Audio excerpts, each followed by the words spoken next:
여러분 안녕하세요. 해운 총론 제3번째 강의를 시작하도록 하겠습니다. 이번 시간은 지난 시간까지 2시간에 걸쳐서 해운의 의의에 대해서 공부를 했는데요. 이번 시간은 해운업의 종류에 대해서 법률적 분류와 학문적 분류로 나눠서 공부를 해보도록 하겠습니다. 해운업을 법률적으로 분류한다는 것은 해운법에 의하여 규율되는 협의의 해운업과 항만운송사업법에 의해서 규율되는 항만운송사업을 포함해서 넓은 의미로 보는 이런 광의의 해운업으로 이렇게 구분해서 볼 수가 있겠습니다. 실무계에서는 해운업이라 하면 해운법상의 해운업과 항만운송사업법상의 항만운송사업 및 항만운송 관련 산업을 모두 통칭하는 것으로 넓게 이해를 하고 있습니다. 해운법상의 해운업은 해운법 제2조 1호의 6가지 종류를 열거하고 있는데요. 해상여객운송사업, 해상물건운송사업, 또 해운중개업, 해운대리점업, 선박대여업, 선박관리업 이 6가지가 해운법상의 해운업이라고 하겠습니다. 먼저 해상여객운송사업은 해상 또는 해상과 연계한 내륙수로에서 여객선으로 사람 또는 사람과 물건을 운송하거나 이에 수반되는 업무를 처리하는 사업으로서 항만운송사업법 제2조 제4항의 규정에 의한 항만운송 관련 사업 외의 것을 얘기합니다. 여기에는 다시 해상 여객 운송 사업으로는 내항 전기 여객 운송 사업과 내항 부전기 여객 운송 사업, 또 외항 전기 여객 운송 사업과 외항 부전기 여객 운송 사업, 기타 해상 여객 운송 사업 등으로 나누어 볼 수가 있겠습니다. 다음 해상 물건 운송 사업인데요. 해상 또는 해상과 연접한 내륙수로에서 선박으로 물건을 운송하거나 이에 수반되는 업무를 처리하는 사업으로서 항만운송사업법 제2조 2항 규정에 의한 항만운송사업 외의 것을 얘기합니다. 여기에 이제 용대선이라는 것은 용선 사업을 얘기하는데요. 해상 여객 운송 사업이나 해상 물건 운송 사업을 영위하는 자 상호간 또는 해상 여객 운송 사업이나 해상 물건 운송 사업을 영위하는 자와 외국인 간에 사람 또는 물건을 운송하기 위하여 선박의 일부 또는 전부를 용선하거나 또는 빌려주는 것, 대선하는 것을 얘기합니다. 그럼 같은 얘기입니다. 용선이나 대선이나 같은 얘기인데 우리가 용대선이라는 용어를 사용하고 있는데요. 또 내항 화물 운송 사업, 외항 전기 화물 운송 사업, 외항 부전기 화물 운송 사업으로 구분하고 있는데요. 이 보통의 경우에는 전기 화물, 부전기 화물 이렇게 구분합니다만 내항선의 경우에는 전기선이 없기 때문에 내항 화물 운송 사업으로 하나로 이렇게 구분을 하고 있습니다. 다음 해운 중개업은 해상 물건 운송의 중개 또는 선박의 대여, 용대선 또는 매매를 중개하는 사업을 해운 중개업이라고 합니다. 다음은 해운 대리점업인데요. 해상 여객 운송 사업 또는 해상 물건 운송 사업을 영위하는 자를 위하여 통상 그 사업에 속하는 거래의 대리를 하는 사업을 해운 대리점업이라고 합니다. 또 선박 대여업은 해상 여객 운송 사업 또는 해상 물건 운송 사업을 영위하는 자 외의 자가 그가 소유하거나 소유권을 이전받기로 약정하고 임차한 선박을 타인에게 대여하는 이러한 사업을 우리가 선박 대여업이라고 합니다. 일종의 용선이다 이렇게 볼 수 있겠습니다. 선박 관리업은 해상 여객 운송 사업, 해상 물건 운송 사업 또는 선박 대여업을 영위하는 자로부터 선박 관리, 선원 관리 및 해상 보험 등의 업무를 수탁하여 행하는 사업을 우리가 선박 관리업이라고 하겠습니다. 다음은 항만운송사업법상 항만운송사업 및 항만운송 관련 사업, 즉 넓게 봤을 때 해운업에 속한다고 했는데요. 이것이 여기에 대해서 알아보도록 하겠습니다.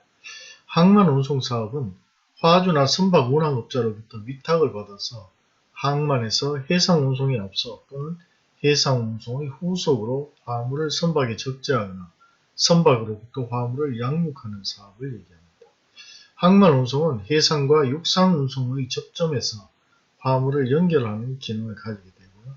또 항만 운송이 제대로 이루어지지 않으면 항만에서 화물의 원활한 유통이 이루어지지 않게 되어서 항만 체화나 체선 등의 사태가 발생하게 되어 해상 운송에 큰 장애가 발생하게 됩니다. 항만 운송 사업은 항만 하역 사업과 금수 사업, 감정 사업 또는 검량 사업으로 크게 구분이 되고요. 항만 운송 관련 사업은 항만 안에서 선박에 물품 또는 역물을 즉 서비스를 제공하는 사업인데 항만 용역업이나 물품 공급업, 선박급유업, 컨테이너 수리업 등이 이러한 항만 운송 관련 사업에 속한다고 하겠습니다. 다음은 해운을 학문적으로 해운업을 분류를 해보도록 보겠습니다. 학문적으로 분류를 할 때는 기준이 여러 가지가 되는데요. 우리가 대표적으로는 선박의 운항 형태에 따라서 정기선 운송과 부정기선 운송, 또 운송의 대상에 따라서는 화물 운송과 여객 운송, 운송 계약의 형태에 따라서는 개품 운송 계약, 용선 계약, 기타 여러 종류의 운송 계약이 있습니다. 이러한 분류 순서로 한번 알아보도록 하겠습니다. 선박의 운항 형태에 따라서는 정기선 운송과 부정기선 운송으로 구분이 된다고 했는데요. 먼저 정기선 운송은 항로, 기항지, 발착 일시, 취항 척수 및 항해수가 미리 정해져 있는 해상 운송을 얘기합니다. 해운법상으로는 내양 전기 여객 운송, 외양 전기 여객 운송, 내양 전기 화물 운송, 외양 전기 화물 운송으로 구분이 되고요. 대상 화물은 잡과 주류를 이루고 있습니다. 전기선이 취항하는 항로에는 대부분 해운동맹이 결성되어서 해운동맹에서 공표한 표준 운임표에 의해서 운임이 품목별로 정해져 있습니다. 다음 부정기선 운송인데요. 운항의 기일 항로가 일정하지 않고 운송 대상에 따라서 가장 유리하도록 배선되어 있는 해상 운송을 부정기선 운송이라고 합니다. 해운법상 부정기선 운송은 내양 부정기 여객 운송, 외양 부정기 여객 운송, 내양 부정기 화물 운송 사업, 외양 부정기 화물 운송으로 구분이 되고 있습니다. 또 대상 화물은 주로 광석, 석탄, 곡물, 곡류, 목재 등 대량 화물로서 비교적 가격이 낮은 것이 보통입니다. 운임은 그때그때 시황에 따라서 당사자 간에 합의되는 대로 성역하게 되어 있습니다. 다음 운송 대상에 따라서 분류를 해보면요. 첫째 해상 여객 운송인데요. 해상 여객 운송 사업이라는 것은 해상이나 해상과 접하여 있는 내륙 수로에서 여객선 또는 선박법상의 수면 비행 선박으로 사람 또는 사람과 물건을 운송하거나 이에 따른 업무를 처리하는 사업을 해상 여객 운송이라고 합니다. 항만 운송사법 제2조 사항에 따른 항만 운송 관련 사업 외의 것을 의미한다 이렇게 보겠습니다. 여기에는 다시 내양 전기 여객 운송 사업과 내양 부전기 여객 운송 사업, 외항 전기 여객 운송 사업, 외항 부전기 여객 운송 사업으로 구분할 수 있습니다. 먼저 내항 전기 여객 운송 사업은 국내항과 국내항 사이를 일정한 항로와 일정표에 따라서 운항하는 해상 여객 운송 사업을 얘기하는데요. 국내항이라 함은 해상이나 해상에 접하여 있는 내륙 수로에 있는 장소로서 선박에 사람이 타고 내리거나 물건을 싣고 내릴 수 있는 장소를 포함하고 있습니다. 다음 내양 부전기 여객 운송 사업은 국내항과 국내항 사이를 일정한 일정표에 따르지 아니하고 운항하는 해상 여객 운송 사업을 얘기합니다. 다음 외항 전기 여객 운송 사업은 국내항과 외국항 사이 또는 외국항과 외국항 사이를 일정한 항로와 일정표에 따라서 운항하는 해상 여객 운송 사업을 얘기하는데요. 또 외항 부전기 여객 운송 사업은 국내항과 외국항 사이 또는 외국항과 외국항 사이를 일정한 항로와 일정표에 따르지 아니하고 운항하는 해상 여객 운송 사업을 얘기합니다. 다음은 크루즈 즉 순항 여객 운송 사업이 있는데요. 해당 선박 안에 숙박시설, 식음료시설, 위락시설 등 편의시설을 갖춘 대통령령으로 정하는 규모 이상의 여객선을 이용하여 관광을 목적으로 해상을 순회하여 운항하는 해상 여객 운송 사업을 순항 여객 운송 사업, 우리가 흔히 크루즈라고 하는데요. 이러한 것을 얘기합니다. 또 복합 해상 여객 운송 사업은 위에서 설명드린 내향 또는 외향 전기 부전기 여객 운송 사업 중의 어느 하나의 사업과 순항 즉 크루즈 사업을 함께 수행하는 해상 여객 운송 사업을 복합 해상 여객 운송 사업이라고 합니다. 다음은 해상 물건 운송 사업인데요. 이 해상 물건 운송 사업은 해상이나 해상과 접하여 있는 내륙 수로에서 선박으로 물건을 운송하거나 이에 수반되는 업무를 처리하는 사업을 얘기합니다. 물론 여기에서도 항만 운송 사업에 해당되는 것은 제외하는 것이죠. 이러한 그 해상 물건 운송 사업에는 내항 화물 운송 사업과 외항 전기 화물 운송 사업, 외항 부전기 화물 운송 사업, 내항 화물 운송 사업, 또 외항 운송 사업 이렇게 구분하는데요. 내항 화물 운송 사업은 국내항과 국내항 사이에서 운항하는 해상 화물 운송 사업을 얘기하는 것이고요. 외항 전기 화물 운송 사업은 국내항과 외국항 사이 또는 외국항과 외국항 사이에서 정하여진 항로의 선박을 취항하여 일정한 일정표에 따라 운항하는 해상 화물 운송 사업을 얘기합니다. 또 외항 부전기 화물 운송 사업은 내항 화물 운송 사업과 외항 전기 화물 운송 사업이 아닌 것, 즉 부전기로 외항 운송을 하는 것을 얘기하는 것인데요. 내항 화물 운송 사업은 부전기선 운송과 전기선 운송 사업을 구분하지 않고 있고, 외항 운송 사업은 부전기선 운송 사업과 전기선 운송 사업을 구분하고 있다는 것이 우리 해운법의 특징입니다. 다음은 운송계약의 형태에 따라서 분류를 해보면요. 송화인은 화물을 해상 운송하는 경우 운송인과 운송계약을 체결하게 되는데요. 이러한 운송계약은 계품 운송계약과 용선계약으로 크게 구분이 됩니다. 송화인은 화물의 수량이나 항로 사정 등을 감안하여 그 화물 운송에 적당한 운송계약을 체결하게 되는데, 전기선 운송의 경우에는 계품 운송계약을 체결하고 별도의 운송계약이 없이 화물의 수량을 증명하는 선화증권을 운송계약의 증거로 사용하게 됩니다. 또 부전기선 운송의 경우에는 용선계약을 체결하는데요. 운송인과 송화인 사이에 합의된 용선계약의 내용에 따르게 되고, 용선시장에서 널리 사용되는 표준계약 서식을 이용하게 됩니다. 먼저 여기서 사용되는 운송계약에 대해서 알아보는데요. 계품 운송계약은 운송인이 개개의 물건을 해상에서 선박으로 운송할 것을 인수하고 송화인이 이에 대하여 운임을 지급하기로 약정함으로써 그 효력이 생기는 계약을 얘기합니다. 운송물이 될 수 있는 물건은 운송할 수 있는 모든 유체 동사인데요. 재산적 가치의 유무 또는 거래의 대상이 될 수 있는지의 유무를 묻지 않고 운송의 대상이 되는 것은 모두 포함하는 개념입니다. 사안동물도 여기에 포함이 되고, 물건이 컨테이너 등의 운송용기에 들어있거나 포장되어 있는 경우에는 그 운송용기나 포장도 포함되지만 발라스트는 그 대상이 아니다고 하겠습니다. 또 계품 운송계약은 물건 운송계약이기 때문에 운송인이 운송물을 수령해서 보관해야 하고요. 계품 운송계약의 체결에 대하여는 원칙적으로 계약 자유 원칙이 지배하기 때문에 그 방식에 있어서도 아무런 제한이 없다고 하겠습니다. 운송인은 송화인의 청구에 의하여 선화증권 또는 해상 화물 운송장을 교부해야 하지만 이는 계약의 성립 요건은 아니라고 하겠습니다. 부합계약이기 때문에 계약의 상대방을 보호할 필요가 있다는 점에서 계품 운송계약에 적용되는 상법의 규정은 상대적 강행 규정으로서 상법의 규정에 반하여 운송인의 책임을 경감하거나 면제하는 특약 또는 운송물에 관한 보험의 이익을 운송인에게 양도하는 약정 등은 모두 무효가 된다고 하겠습니다. 다음은 용선계약인데요. 그 선박의 이용이 계약의 목적이기 때문에 선박의 개성이 중시된다고 하겠습니다.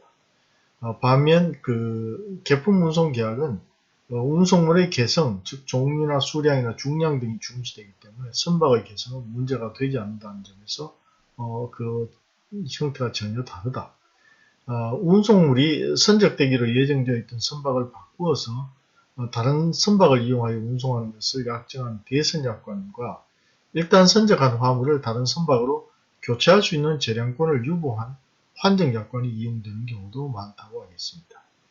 용선계약이 선주와 용선자와의 1대1 계약인 것과는 달리 계품운송계약은 선주와 불특정 다수의 송화인과의 사이에 체결된 일대 다수의 계약이다. 또 번잡을 피하기 위해서 선화증권의 뒷면에 기재한 운송약관에 따라서 획일적인 계약이 이루어지는 부합계약의 성질을 띠고 있다는 점이 특징입니다.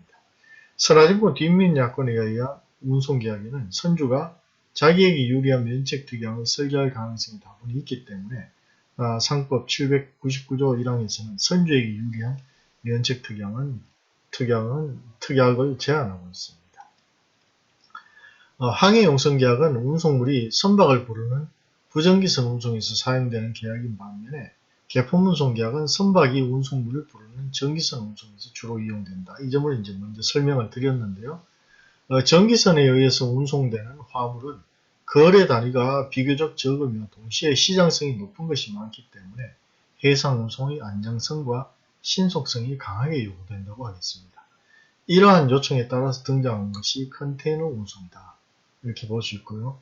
이러한 컨테이너 운송은 알루미늄 경합금 등을 재질로 한 컨테이너 속에 종이 상자 혹은 나무 상자로 적부한 물건을 쌓아서 고정해 운송하는 것인데 하역 작업 시간은 비약적으로 단축되었고 적재나 환적 등의 작업 시에 운송물의 손상도 획기적으로 줄어드는 효과를 가져오고 있습니다. 컨테이너 운송으로 해상 운송의 합리화에 기여하고 있는 것이 화물의 발송지에서 목적지까지 운송을 일관해서 행하는 일관 운송 계약이다. 이렇게 볼 수 있습니다. 계품 운송 계약에 의한 운송 형태로는 보통 운송인이 불특정 다수의 화주로부터 운송을 위탁을 받아서 이들 화물을 컨솔리데이트, 즉 혼재해서 운송하는 것으로서 정기선이 일반적으로 이용되고 있고 별도의 운송계약의 체결 없이 선화증권으로 운송계약이 입증이 된다고 하겠습니다. 송화인은 계품 운송계약에 의한 운송을 이용하는 경우 운송인 또는 대리점 등이 발행하는 배선표를 잘 검토해서 적절한 선박을 선택하여 선적 신청을 하게 됩니다. 다음은 용선계약에 대해서 구체적으로 알아보겠습니다. 특정 화주에 대하여 운송인이 선복과 운송 서비스를 제공하여 대량 화물의 운송에 이용하는 계약입니다. 부정기선이 이용되며 석유, 광석, 곡물 등이 운송됩니다. 화주가 용선계약에 의한 운송을 이용하는 경우에는 운송인과 직접 또는 용선 중개인을 통하여 계약을 체결하고 용선계약서를 작성하게 됩니다. 운송계약으로서의 용선계약은 항해용선계약과 정기용선계약으로 크게 구분이 된다고 하겠습니다. 다음은 재운송계약에 대해서 알아보겠습니다. 선주와 항해용선계약 또는 정기용선계약을 체결한 용선자가 다시 제3자와 운송계약을 체결하는 경우 이러한 계약을 재운송계약이라고 하는데요. 최초의 용선계약을 주운송계약이라고 하고 용선자와 제3자와의 계약을 재운송계약, 서브차터 또는 서브컨트랙트라고 합니다.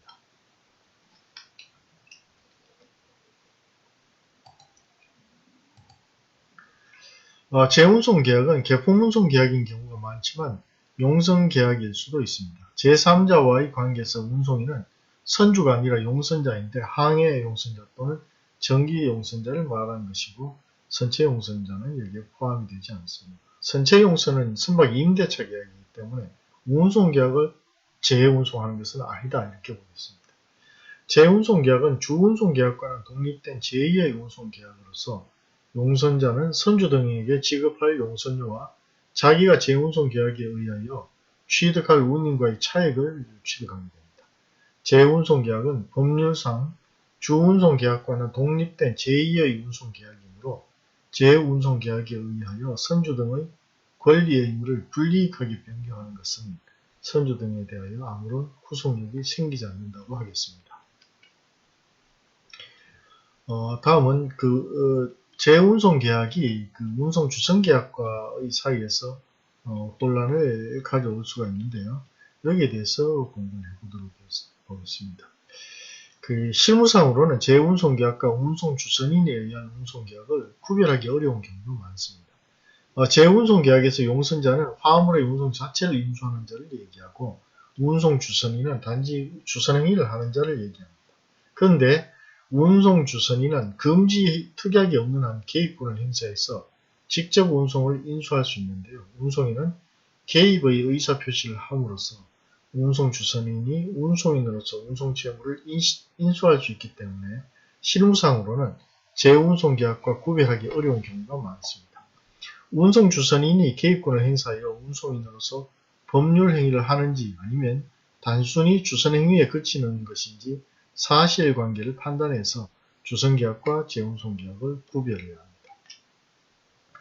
다음은 선주 등과 용선자의 관계를 알아보겠습니다. 이것은 용선계약이 정하는 바에 따르게 되는데요. 용선자는 반대의 특약이 없고 선주 등의 이익에 반하지 않는 한 재운송계약을 체결할 때 선주 등의 승낙을 반드시 필요로 하는 것은 아닙니다. 용선자와의 상대방의 관계에서는 재운송계약에 의해서 정해지는데요. 용선자는 그 상대방에 대하여 운임 청구권 등 운송계약상의 권리를 취득하고 재운송계약상의 운송인으로서 그 상대방에 대한 운송계약상의 의무를 져야 합니다. 이때 용선자가 그 의무를 이행하지 않아서 상대방에 대하여 손해배상 책임을 부담하는 경우에는 운송인으로서 책임 제한을 주장할 수 있습니다. 이것은 이제 운송인 책임 제한이라고 하는데요. 또 선주 등과 재용선자 또는 송화인과의 관계에서는 선주 등이 상법 제809조에 의하여 책임을 지는 것 외에는 선주 등은 송화인에 대하여 직접적인 법률 관계를 갖지 않습니다. 선주 등은 재운송계약의 송화인에 대하여 운임 또는 용선료의 청구를 할 수 없고요. 재운송계약의 송화인이 용선자에게 운임을 지급한 경우에도 선주 등은 운송계약에 있어서 용선료의 지급을 받을 때까지 운송을 유치할 수 있는 적하유지권을 가지고 있습니다. 이건 굉장히 주의를 해야 되는데요. 예를 들어서 그 재운송계약에서 화주가 운임을 다 지급했다 하더라도 이러한 재운송인 즉 용선자가 원래의 선주, 최초 운송인, 주운송계약의 운송인에게 운임을 지급하지 않았을 경우에는 이러한 운송인은 화물에 대해서 모든 화물에 대해서 적하유지권을 행사할 수 있기 때문에 그 재운송계약에서 화주는 이중으로 운임을 지급하게 될 위험성도 있다 이렇게 보겠습니다. 이때 선주의 항변 사유는 운송계약의 이행이 선장의 직무 범위 내의 것인 경우에는 선주도 그 제3자에 대하여 가망명령 주의 의무와 운송물에 관한 주의 의무를 부담하게 됩니다. 선주가 이러한 의무에 위반한 경우에는 재운송계약의 상대방에 대하여 실제 운송인으로서 손해배상 책임을 부담하게 되는데요. 이것은 결국 이제 불법행위 책임이라고 볼 수 있겠습니다. 이때 선주는 주운송계약상의 항변 사유뿐만 아니라 재운송계약상의 항변 사유로도 제3자에게 대항할 수 있습니다. 이러한 선주는 선주 등의 책임 제한을 주장할 수 있을 뿐만 아니라 운송인으로서 책임 제한을 주장할 수도 있습니다. 선주는 이제 선박 운항자이기 때문에 이런 주장을 할 수 있는 것이고요. 다음은 일관 운송계약에 대해서 알아보겠습니다. 그 일관 운송계약은 Contract of Through Carriage라고 하는데요. 해상 운송인이 자기 담당 구간뿐만 아니라 연결된 다른 운송인의 운송수단에 의하여 목적지에 이르기까지의 전 운송구간의 운송을 인수하는 계약을 얘기합니다. 법정상의 개념은 아니지만 복수의 운송인에 의한 연락운송이라는 점에서 상법상의 순차 운송과 비슷하고 복수의 운송수단에 의하여 운송한다는 점에서 환정약관부 단순운송과 비슷합니다. 일관운송계약은 하나의 계약에 의하여 처음부터 사람과 운송수단의 복수가 예정되어 있는 점에 그 특이성이 있다고 하겠습니다.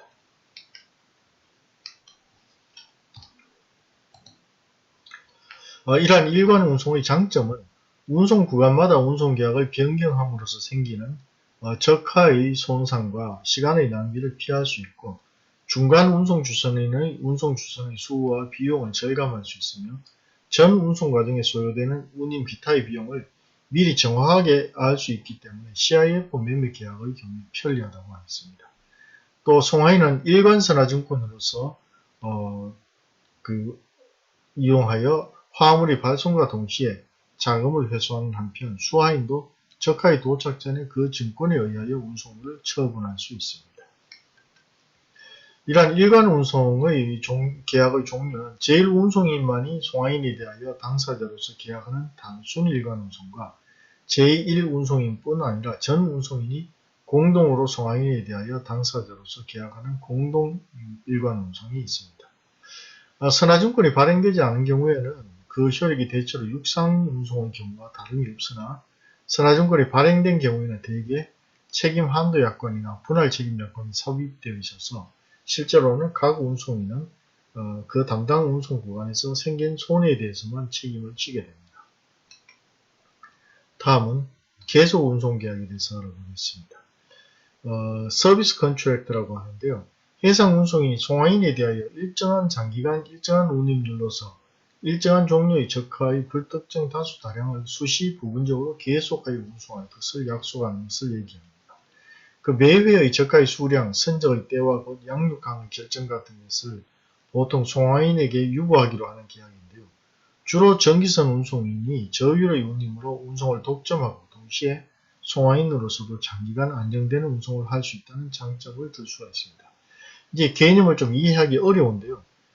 계품 운송 계약의 경우에는 특정한 화물에 대해서 정기적으로 운송하는 것을 얘기하는데 이 계속 운송 계약은 예를 들어서 삼성전자가 일정한 TV 같은 것을 수출한다고 할 때 굉장히 많은 물량을 1년 내내 수출을 하지 않습니까? 그래서 1년, 2년 단위로 장기로 전기선 운송업자와 계약을 체결하고 일정한 선복을 확보해 놓고 물량은 그때그때 좀 달라질 수 있습니다. 화물량은 좀 달라질 수 있지만 그 운임을 낮게 하기 위해서 저율의 운임을 적용하고 또 실제 운송하는 화물에 대해서는 운임을 부과하지만 장기 특정한 그 운송인과의 계약을 통해서 장기간 다량의 운송물을 그때그때 필요할 때마다 운송할 수 있게 해주는 이러한 계약을 서비스 컨트랙트 또 계속 운송 계약이라고 합니다.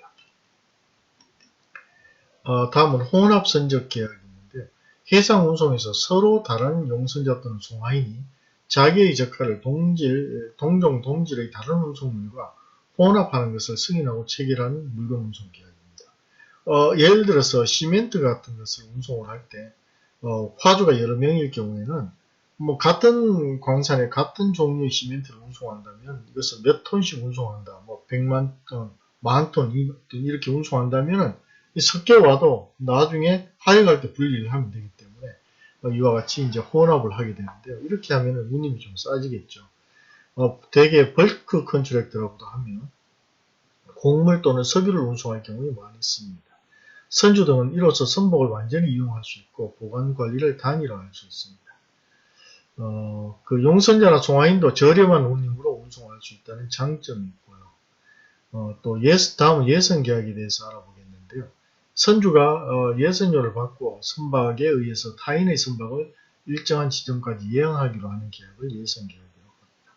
피예선에 대한 예선의 지휘 감독권이 있는 경우는 운송 계약의 일종이라고도 볼 수 있겠습니다. 예선이 단순히 피예선에 대하여 동력을 공급하거나 운항을 보조하는 데 그치는 경우에는 그것은 민법의 도급계약 또는 고용계약이다 이렇게 해석을 할 수가 있겠습니다. 다음은 해상 여객 운송 계약인데요. 이 마지막으로 보는 것인데 운송인이 특정한 여객을 출발지에서 도착지까지 해상에서 선박으로 운송할 것을 인수하고 이에 대하여 상대방이 운임을 지급할 것을 약정함으로써 그 효력이 생기는 계약입니다.